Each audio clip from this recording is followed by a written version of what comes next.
Welcome into another episode of the Immigrant Podcast. I'm your boy Nikolai Hill. The program is brought to you by Nothing But Net International. We've been talking about a lot that's happening in the Middle East and Africa in our most recent episodes, and hopefully we've brought some light to people who don't know much about the conflicts that are happening there. We're going to go a little bit more domestic here today and have a topic and talk about a topic that's very prevalent in the news right now. It's to do with one of our people in office, and it's not going very well for this gentleman. Our politicians at one point used to be the people in office in a position that you look up to. They were the most upstanding and outstanding citizens in your community, in your neighborhood. When it comes to their education, the resume, and not just a resume that's on paper that you would give to a job or an employer, but just your history, your career, your life would be a resume for one who was running for office. This is previously to the last 20 years. Politicians are different now. We hear about politicians that are not even graduating high school. We've heard about politicians that are solely in it for the celebrity part of it. And let's just be honest. It's for a lot of cases, it's for what financially they can get out of it. The reason we're talking about politicians today and in this specific instance is we have a congressman in the United States right now, a congressman that represents Jackson Heights, New York. His name is George Santos. He's the son of immigrants, so he's a first generation immigrant. His heritage is Brazilian, and his parents were migrated here maybe about somewhere between 30 and 40 years ago. And he has since gained fame as a congressman in the New York district. It hasn't been smooth sailing for Mr. George Santos. He's in hot water again, and I don't even think it's been that much time during his tenure. This is his first term in office, and before the first term is out, we've been hearing maybe for a year or two now that he's been in the news for various things when it comes to misconduct in office and misuse of the office itself. The Representative George Santos, Republican Congressman George Santos, he's formally now been charged with using campaign funds illegally. Of course, I'm not sure if everybody knew that, but when you are given money from your constituents or from boosters, or should I say in this instance from donors, boosters are for more for college sports, those funds are supposed to be directed for certain specific things to do with your office or to do with your present campaign or future campaigns, or in some instances used to regenerate or reinvigorate your office when it pertains to the community that you're in. In this case, Mr. Santos has misguidedly used funds to Another effort to expel the New York Republican following a scathing House ethics report. That report concluded there's, quote, substantial evidence that Santos violated federal laws, stole from his campaign, and delivered a, quote, constant series of lies to voters.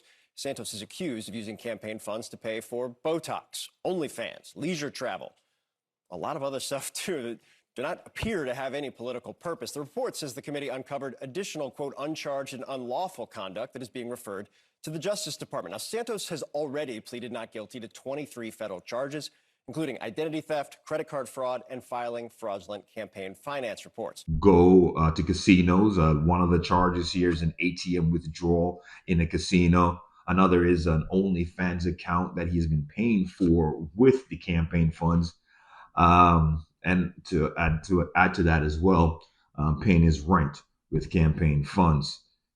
It's harder for us when Asians, blacks, and Hispanics are in office in America. We carry with it a lot of baggage, or should I say, baggage is a tough word, but a lot of of support from our communities. And when I say in our communities, we mean from the people of our own skin color and ethnicity.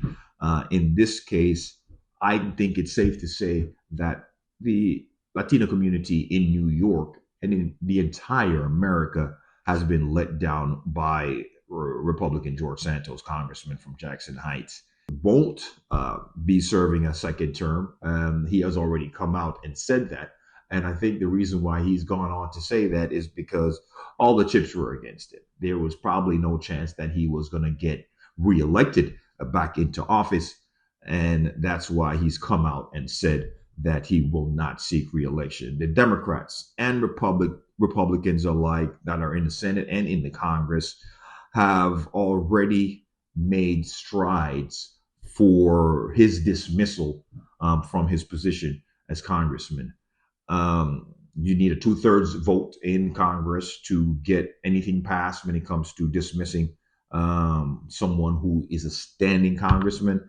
And it's safe to say that with all the news and all the reports that have been coming out, they're going to get that 2/3 vote this time, unlike the last time when he was in a little bit of hot water for more menial things. This is a sad state for all people of immigrant culture. Um, Personal choices for George Santos are things that we put aside or even use in his advantage because we knew that his personal choice as the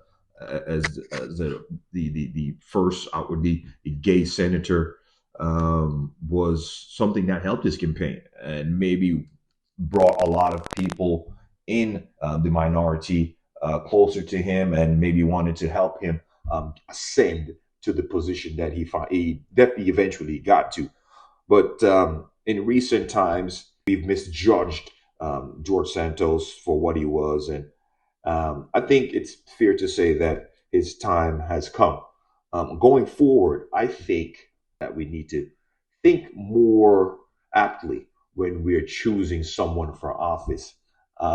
In the last two elections, general elections here for president of the United States, chief in order here, we voted people in office that were over 70 years old. We voted a man in office that had no political experience and someone that we didn't know obviously very well what his scruples and we weren't very educated about what he meant for everybody at every cross section of people in America. So what we're doing going forward, I personally would plead to people who are voting for, say, a mayor, if you're voting for your governor, or in this instance, your congressman, do some more research.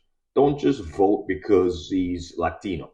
You don't want to just vote because he's the first Latino in your, or he's black, or he's Asian. You want to do your due diligence, and we want to make sure that instances like, of course, our previous president, who still might be getting in again, hopefully his decorum will be a little bit different if he is given or granted a second term. But definitely in the case of this, the embattled Congressman George Santos, we want to do more due diligence and we want to be sure about the people that we're putting into office. It's been a pleasure having your time today on the Immigrant Podcast. Until next time, take it easy.